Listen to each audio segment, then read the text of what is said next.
Hello, everybody, and thank you for tuning in to the Liberty Report. With me today is Chris Rossini, our co-host. Chris, welcome to the program. Great to be here, Dr. Paul. Thank you. Good. And I do know, Chris, that you watched intently and analyzed our president's speech. And we're going to talk a little bit about that, but specifically about socialism, because he brought up the subject. And socialism is in the news, I understand. We have a few socialists in the Congress now. Nothing unusual, but they're getting a lot more attention.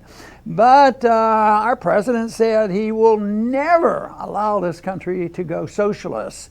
And I just wonder whether we can rest on his statement that he will protect us against socialism. What do you think? Well, I hate to break it to the president and anybody that believed him, but he's a little too late in making that statement, because America, as we all know, is beyond broke. And it's largely thanks to all the massive socialist policies that we have. And the ones that he didn't even mention, like Social Security and Medicare, the $22 trillion in the socialized debt, the military empire is a socialist institution, the biggest in the world, and we have a socialized money system with the Federal Reserve. But the president didn't stop there. He went and added his own new socialist policies, talking about protecting patients with pre-existing conditions, which would totally ruin even the idea of insurance, and a nationwide paid family leave, and how he bragged about $716 billion for the military empire. So unfortunately, those were empty words from the president, and we really have to just take a look at what is and what is real and what is not. Well, it won't be very easy for us to get his answer to that, but I'm sure he would say, well, this is protecting you against, the vicious, bad kind of socialism, and that's the reason we have to support some of this. But what I find ironic in the transition from a freer economy to a socialist economy is the fact that when socialism becomes more acceptable, it occurs after a government or a dictator has abused the system and impoverished the middle class to a large degree. And the middle class has trouble paying their bills. And we have a lot of that going right now, the discrepancy in wealth distribution. So there are people who are justified in complaining about what's going on. So the middle class is hurting, and they're saying, well, what we need is socialism to solve our problem, instead of looking at the way, Chris, you just looked at it, that maybe our policies are the problem. They're already leaning towards socialism, rather than saying we don't have enough socialism. But anyway, I don't know if we can sort of grant them a little bit of effort of good intentions and bad economic policies.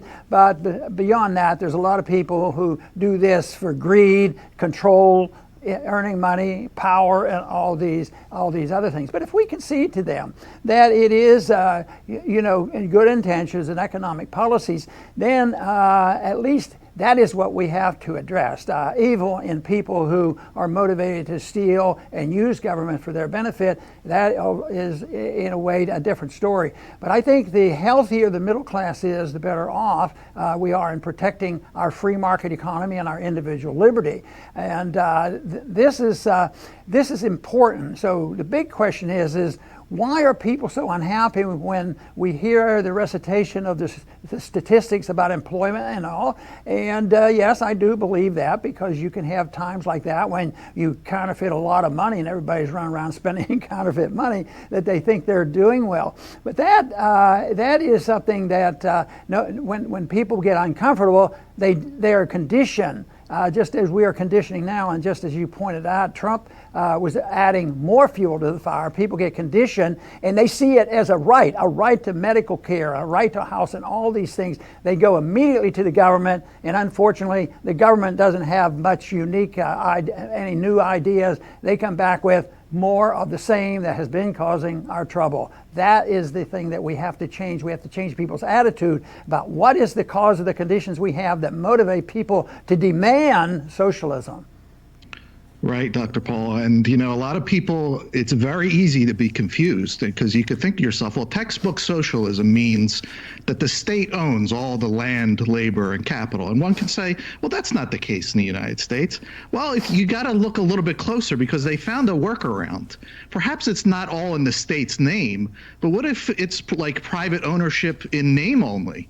For example, they have unending lists of agencies, all unconstitutional, and millions of bureaucrats. And that is how the state exerts control over property, like a big octopus. And then the industries are just like its arms. The banks, they're virtually tied to the government. The military companies are tied to the government. Silicon Valley, that's how they use censorship. That's their workaround. So government power is exerted over property in a different way than outright, okay, government owns this and here's the title. It doesn't work that way, but they found a workaround, and it's still socialism under a different name. Yes, and I think about the characteristics of a free market economy, and it's really private property, private contracts, and a sound dollar. And with that and the protection of liberty, you can have a thriving economy, and the maximum number of people will benefit. The equality of income and equality of stuff, if that is the goal, it doesn't work, but because that ends up with an equality of poverty. But I think about what you were saying there, Chris, about not owning the land or owning the property and the government controls it. I think about it when you look at land ownership and home ownership. I know when I pay my property tax at the end of the year, I said, this is only rent that we're paying. We don't really own our land. We can't use our land because we get the benefits of government insurance and government interest rate projections and, discounts.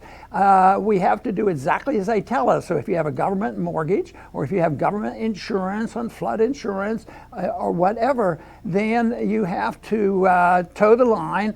And then you have the environmental movement. You have to get not your local authorities, not even your state, but you have to get the federal government to give you permission, and even the United Nations gets involved in this stuff too. So that is not free market capitalism. That is not private property ownership. So we have a long way to go.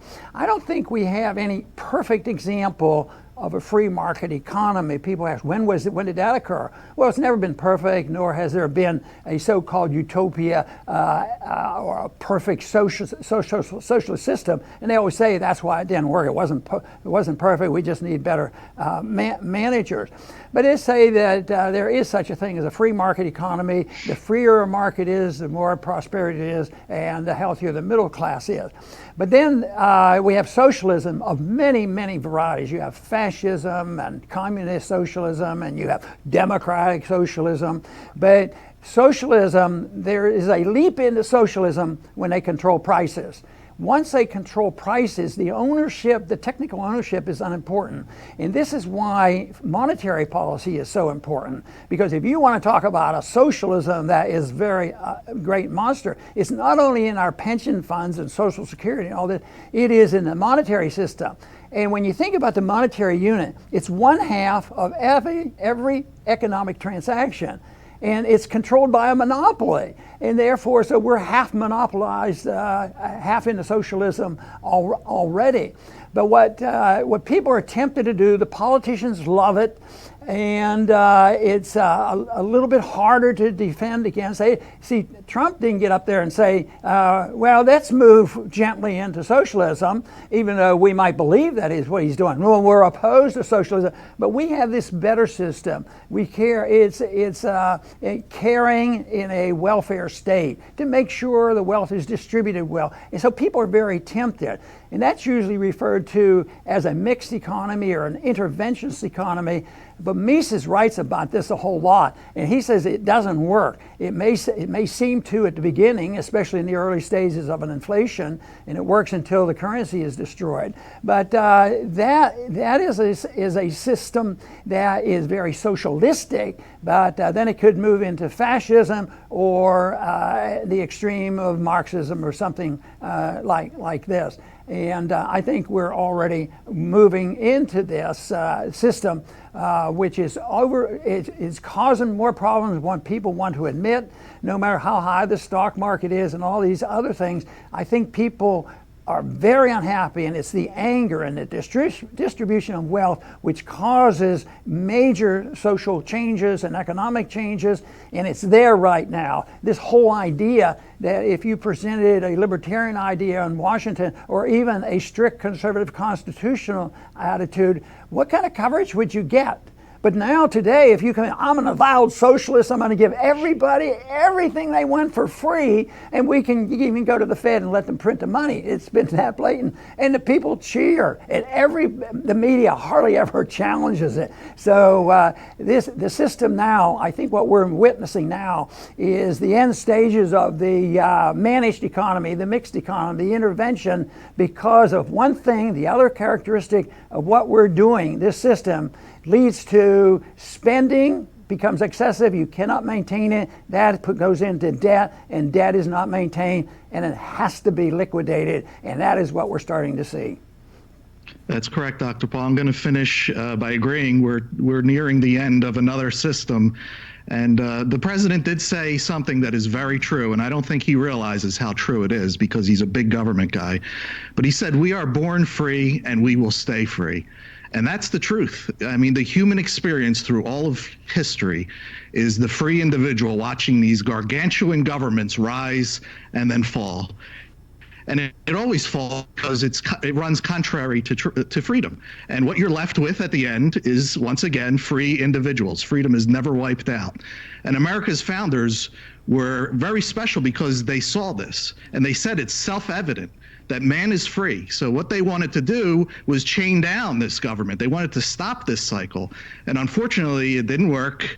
The government just broke the rules that they made and ironically became the biggest ever. But this government is bankrupt. It's going to reach its end game at some point. We think it's soon. And once again, we're going to be left with free individuals who have to start again. And we advocate free markets, sound money, and voluntary interactions the next time around. Yes, and I think that if we look at this as an ideological issue, it's a lot easier to tolerate than if you say that what we have to do is change the hearts and minds of every single member of Congress and everybody in politics. I want to at least, and some days I can't do it as well. I want to give Trump the benefit of the doubt.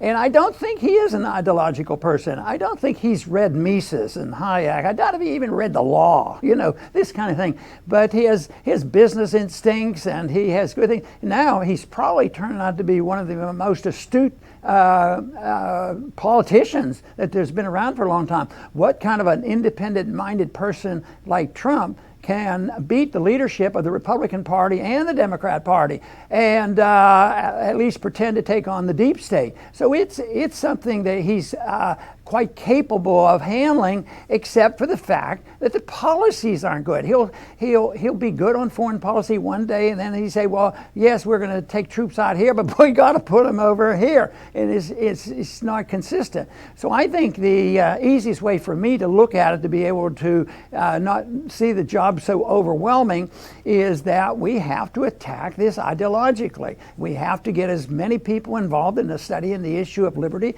And when I think back to the founders of this country, I marvel at it when you think of how well educated they were, how well they knew history, how well they understood the principles of liberty 200-300 years ago, and we've drifted away from that. We've had the influence, and we've been drifting away from that for over 100 years. The progressives just didn't come in with this Congress. They've been around, all the way back to the beginning of the 20th century, and they're just coming of age. But I think at the same time, what they have done so far has created this disaster, and that's why it's key to try to understand why the middle class and why there's a revolution going on and why there's going to be hostilities, because everybody's been taught, a definition for rights. Anything they need or want or desire is a right.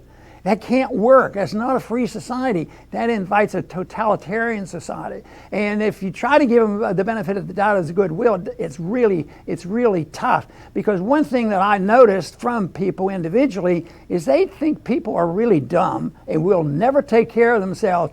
but they themselves, or the politicians in Congress, are much smarter, and they understand economic policy, and therefore they have this moral obligation to take care of people. That's sort of the same thing that motivates us to expand our empire. We never claim that we're going to expand our empire for oil and for natural commodities, and we do it to spread American goodness, and this, of course, has to be debunked. And the opposition does not want to be debunked, because what are they asking people to do? Assume responsibility for yourself. Take care of yourself. Enjoy your liberty. Enjoy the fruits of your labor, and stay out of other people's business. And you can mind your own business, but you can keep what you earn. Oh, that is way too much. And they detest success. If somebody is successful doing that, then that's a challenge to the authoritarians who just delight in being the manager of men and the managers of the economy and the managers of the world.